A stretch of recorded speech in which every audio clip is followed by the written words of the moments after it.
जय हिंद स्टूडेंट्स, आज हम लोग देखेंगे 11th फिजिक्स का चैप्टर नंबर 10 का लेक्चर नंबर 14 देखेंगे। तो लोग के आंतरिक गुण के अंतर्गत देख रहे थे पीछे बर्नौली के सिद्धांत का अनुप्रयोग हम लोग देख रहे थे, उसमें 2 देख चुके थे। आज हम तीसरा नंबर देखेंगे पिचकारी। पिचकारी देखिए, यहाँ से द्रव को उठाता है, पीछे को जब खींचते हैं यहाँ से प्रेशर जब किया जाता है तो यहाँ से चूंकि क्षेत्रफल यहाँ पर ज्यादा होगा अनुपात क्षेत्रफल, ठीक है, इसलिए वेग यहाँ पर कम होगा, यहाँ पर अनुपात क्षेत्रफल कम होगा यहाँ पर, ठीक है। और वेग क्या होगा, ज्यादा वेग से बाहर क्यों निकलेगा, यहाँ बर्नौली का सिद्धांत यहाँ लागू होगा, ठीक है।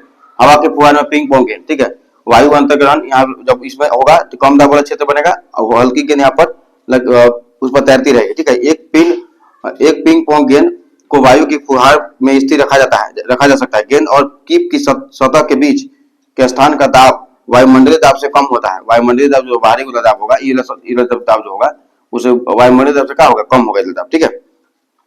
इस दाबांतर के कारण उत्पन्न बल गेंद को संतुलित कर देता है, इसके चलते गेंद नहीं गिरता है, ठीक है। अब देखेंगे टोरिसेली का प्रमेय। टोरिसेली का प्रमेय क्या होता है, यदि टंकी का ऊपरी भाग खुला हो, कोई टंकी है उसका ऊपरी भाग खुला है तथा वायुमंडल के संपर्क में, वायु छूट गया पर,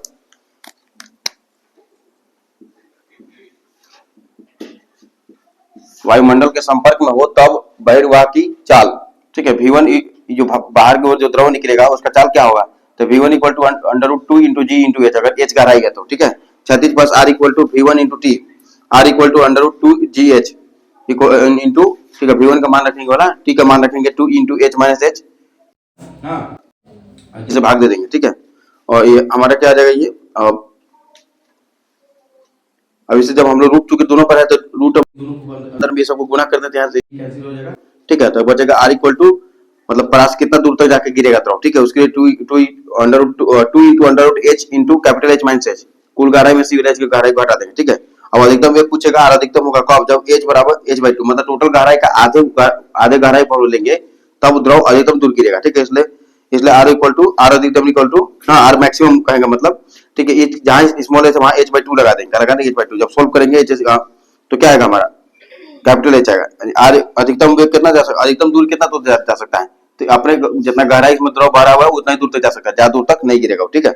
अच्छा, दिए हुए चित्र के लिए बहिर्वाह के लिए चाल, V1 equal to √2 GH plus 2 into P minus P upon G upon rho, यहाँ का दाब और ई वाला दाब, ठीक है, दाबांतर दोनों का, और उसमें तो घन 2 से भाग देंगे 2 में, तब इसको जोड़ करके जो मिलेगा मेरा वो क्या होगा, बहिर्वाह के लिए वेग होगा, ठीक है।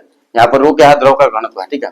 h ऊंचाई से गिरती हुई वस्तु द्वारा प्राप्त वेग और बहिस्राव का मान समान होता है, यह टोरिसेली का प्रमेय है। h ऊंचाई से गिरता हुआ जो वस्तु है वो कितना वेग प्राप्त करेगा, तो बहिस्राव का वेग के समान प्राप्त करेगा, ठीक है, यह टोरिसेली का प्रमेय है, ठीक है। नदी में जल का वेग, क्वेश्चन दिया एक तो, नदी में जल का वेग सतह के पास 18 किलोमीटर प्रति घंटा है, ठीक है। यदि नदी 5 मीटर गहरी है तो पानी क्षैतिज परतों के बीच, पानी के क्षैतिज परतों के बीच के लगा हुआ है, ठीक है, के बीच अपरूपता गुणांक प्रतिबल क्या होगा, ठीक है। पानी का सांतक गुणांक दे दिया 10 के पावर माइनस 2 पॉइंट, ठीक है, 10 के पावर माइनस 2 न्यूटन प्रति मीटर स्क्वायर, बी में दिया है 10 के पावर माइनस 3, 10 के पावर माइनस 4, 10 के पावर माइनस 5। तो चूंकि नदी के तल पर जल का वेग क्या चाहिए, 0 होगा, नदी के तल पर जल का वेग क्या होगा, 0 होगा। सतह पर जब 18 किलोमीटर प्रति घंटा, तल पर 0 होगा उसका वेग, ठीक है। इसलिए डी बराबर क्या हो जाएगा, तो वेग परिवर्तन 18 किलोमीटर प्रति घंटा, ठीक है, वेग में परिवर्तन 18 किलोमीटर प्रति घंटा होगा, ठीक है। चूंकि नीचे वाला 0 है, साथ है ऊपर वाला 18 किलोमीटर प्रति घंटा से बढ़ा है, तो 18 में 0 18 आएगा डेल वी, वेग में परिवर्तन, ठीक है। इसको मीटर प्रति सेकंड बदल देंगे, 5 मीटर प्रति सेकंड, 5/18 से गुणा करेंगे तो 5 मीटर प्रति सेकंड आ जाएगा, ठीक है। और dx बराबर क्या चीज, 5 मीटर, गहराई जो है 5 मीटर है, कितना मीटर है, 5 मीटर है, ठीक है। गहराई कितना दिया हुआ है, 5 मीटर ना, ईटा दिया हुआ है 10 के पावर माइनस 2 पॉइंट, दिया हुआ है 10 के पावर माइनस 2 पॉइंट, ठीक है। इसलिए इसको हम लोग डेका पॉइंट बदलेंगे, 10 से भागा देंगे तो डेका पॉइंट हो जाएगा 10 के पावर माइनस 3 डेका पॉइंट, इसको 10 के पावर माइनस 3 पास्कल सेकंड लिखेंगे, ठीक है। श्यानता बल बराबर F बराबर ईटा into A into D by D x. अपरूपण प्रतिबल कैसे निकलेगा, तो हम लोग क्षेत्रफल में भाग देते हैं, काजी से, क्षेत्रफल से भाग देते हैं लगने वाले बल में, ठीक है, प्रति इकाई क्षेत्रफल पर लगने वाला बल जो था, हाँ, विरूपक बल जो लग रहा था उसमें, ठीक है, तो उसमें भाग देते हैं क्षेत्रफल से।